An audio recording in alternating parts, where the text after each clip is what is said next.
16 सप्टेंबरला आलेल्या पावसामुळे यवतमाळच्या घाटंजीमध्ये शेत पिकाचं मोठं नुकसान झाल्याचं समोर आलं आहे। घाटंजी तालुक्यातील कोपरी, एरणगाव, इंजाळा शेत शिवारातील नदी काठावर असलेल्या शेतात पाणी शिरून शेतीला तलावाचं स्वरूप आल्याचं दृश्य पाहायला मिळत आहे। कोपरी देवधरी शिवारातील संजय तुरक, सज्जनराव चवरडोल, निखिल मांडवगोडे, आकाश मांडवगोडे, पंकज मांडवगोडे, अशोक महल्ले, संजय ढाले, महादेव पराते, सोमाजी पुरके, शंकर देऊळकर आणि गजानन पांगू या शेतकऱ्यांच्या शेतात पाणी शिरल्याने त्यांचं मोठं नुकसान झालं आहे।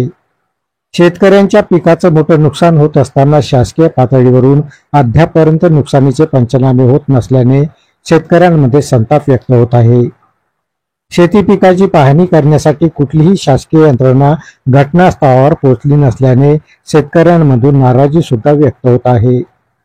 पावसाचे पाणी शिरून पिकाचं जे काही नुकसान झालं यावर लोकप्रतिनिधींनी मार्ग काढून शेतकऱ्यांना नुकसान भरपाई मिळवून द्यावी अशी अपेक्षा शेतकरी वर्गातून करण्यात आली आहे।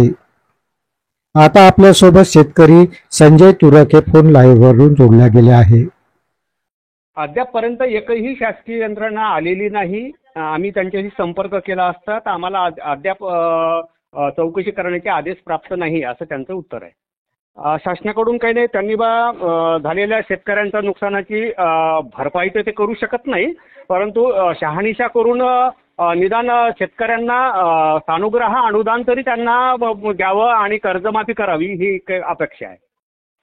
लोकप्रतिनिधी अजूनही या बाबतीत अनभिज्ञ असून त्यांना फक्त एवढं सांगू इच्छितो की त्यांनी शेतकऱ्यांच्या प्रश्नांची योग्य ती दखल घेऊन शेतकऱ्यांच्या दारापर्यंत पोहोचावं आणि शेतकऱ्यांच्या समस्या निकाली काढाव्या।